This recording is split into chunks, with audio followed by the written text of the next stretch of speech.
Wa qala an-nabiy sallallahu alaihi wasallam, baginda Rasulullah beliau bersabda, "Man shoma ramadhana imanan wa ihtisaban, ghufira lahu ma taqaddama min dzambih."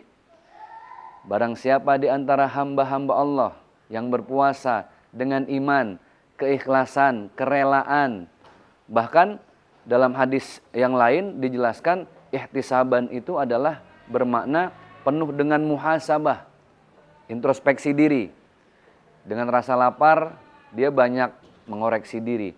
Ya Allah, seperti ini ternyata lapar ya. Oh, kalau gitu saya harus peduli terhadap tetangga yang selama ini mungkin ayah ibunya sudah nggak ada, yatim piatu.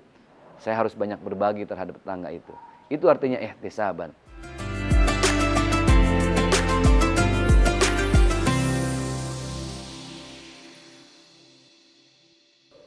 Bismillahirrahmanirrahim.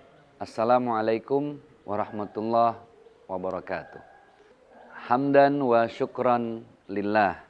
Salatan wa salaman ala rasulillah. Amma ba'd. Ada satu kalimat yang begitu indah dan dahsyat.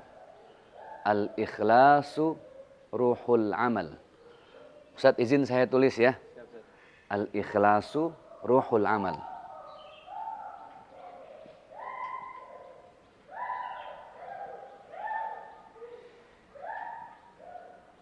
Al-ikhlasu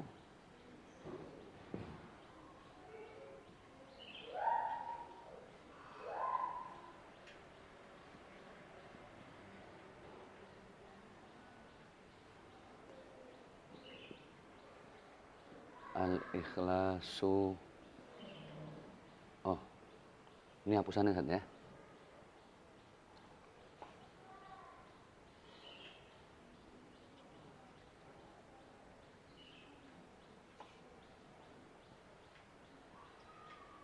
Ruhul amali. Al-ikhlasu ruhul amal. Ikhlas itu ruhnya dari setiap perbuatan kita. Dengan kata lain, apapun yang kita perbuat, yang Allah nilai itu bukan hanya sekedar perbuatannya, tapi bagaimana kualitas keikhlasannya. Itulah kenapa adik-adik yang berbahagia, pemirsa semua, di setiap sholat kita yang 5 waktu, subuh, zuhur, asar, maghrib, isya, kita selalu awali dengan yang namanya niat. Niat itu sangat menentukan bagaimana kualitas keikhlasan kita. Innamal a'malu binniyat wa innamal likulli imri'in ma nawa. Yang Allah nilai dari semua amalan kita adalah niat. Makanya di setiap sholat kita mengasah niat kita. Tidak sadar memang kita melakukan itu. Misal ketika kita sholat zuhur, usolli fardu zuhri arba'a raka'atin mustaqbilal kiblati adaan lillahi ta'ala. Ada kalimat lillahi ta'ala yang artinya adalah semata-mata karena Allah. Bayangkan di setiap sholat fardu, pasti ujung niatnya adalah lillahi ta'ala. Bahkan setiap kita habis sholat tarawih, kita niat malam itu untuk puasa kita di esok hari. Bismillahirrahmanirrahim. Nawaitu sawma ghadin an ada'i fardis syahri ramadhana hadhihi sanati lillahi ta'ala. Lagi-lagi kita bertemu dengan kalimat lillahi ta'ala, yang maknanya tidak lain adalah semata-mata karena Allah. Besti-besti ingat itu ya, semata-mata karena Allah. Itulah pondasi paling mendasar ikhlas, lillahi ta'ala, karena Allah. Dalam doa iftitah, kita membaca satu kalimat yang begitu indah.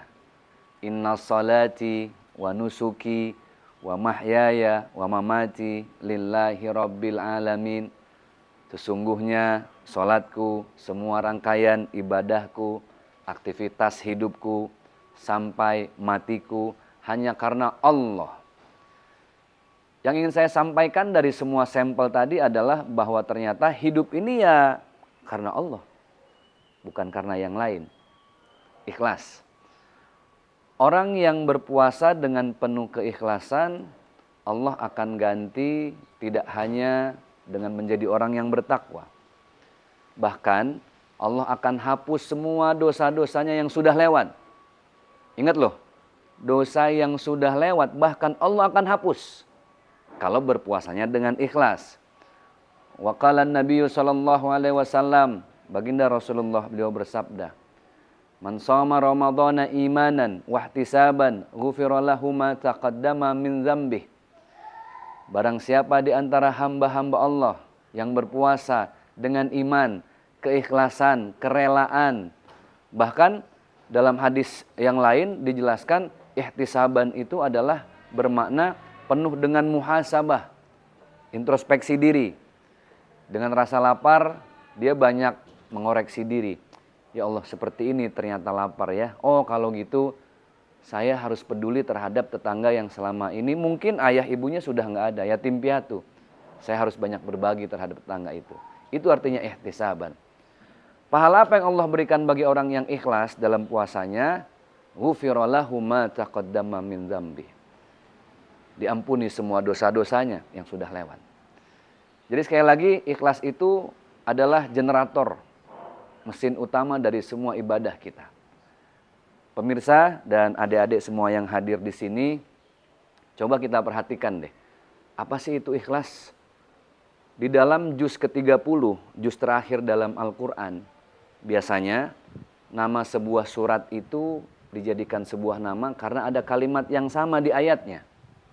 Contoh, kenapa nama suratnya disebut dengan surat Al-Fil? Karena ada kalimat yang sama.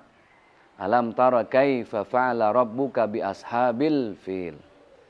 Kenapa nama suratnya disebut dengan Al-Lahab? Karena ada kalimat yang sama. Tabbat yada abi lahabiw watab. Kenapa nama suratnya At-Takatsur? Karena ada kalimat yang sama di ayatnya. Alhaakumut takatsur.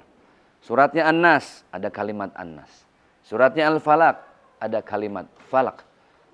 Tapi lihat surat Al-Ikhlas. Satu ayat pun tidak menyinggung tentang ikhlas. Qul huwallahu ahad, Allahus samad, lam yalid walam yulad, walam yakul lahu kufuwan ahad.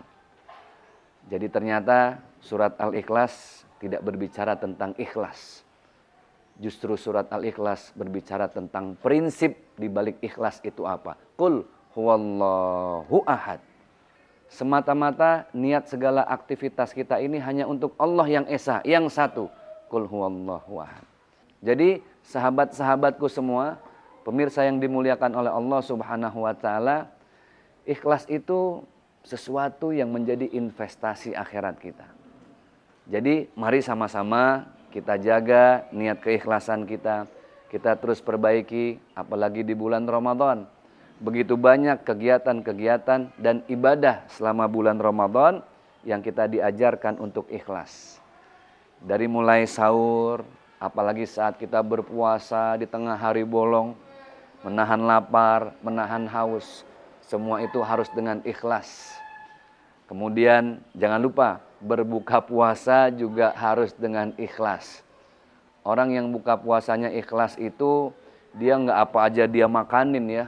Wah, mentang-mentang puasa, dari mulai azan subuh, bahkan dari imsak, sampai ketemu azan maghrib, lapar betul-betul lapar, haus juga betul-betul haus. Tapi ketika azan maghrib berkumandang, tidak berarti semuanya dibebaskan, bisa kita makan. Tidak. Makanya Rasulullah ada sunnah namanya takjil. Takjil itu menyegerakan, berbuka dengan yang ringan-ringan, dengan yang manis-manis. Ingat, ikhlas itu adanya dalam hati. Karena Allah Subhanahu wa taala berfirman, "A'udzubillahi minasyaitonirrajim, yauma la yanfa'u malun wala banun illa man atallaha biqalbin salim." Saat kita kembali kepada Allah, wafat kita, meninggal dunia, berhadapan dengan malaikat Israel, sakaratul maut, maka saat itu harta, anak laki-laki sudah tidak bisa lagi memberi pertolongan untuk kita. Pertanyaannya, apa yang akan kita bawa kepada Allah sebagai oleh-oleh terindah nanti saat pulang ke akhirat? Illa man atallaha biqalbin salim. Hati yang bersih, hati yang penuh dengan keikhlasan. Mari sama-sama kita belajar ikhlas, karena tidak lain rasa lapar, rasa haus sedang mengajarkan kepada kita betapa mahalnya ikhlas lillahi ta'ala. Semoga bermanfaat. Billahi taufiq wal hidayah. Assalamualaikum warahmatullahi wabarakatuh.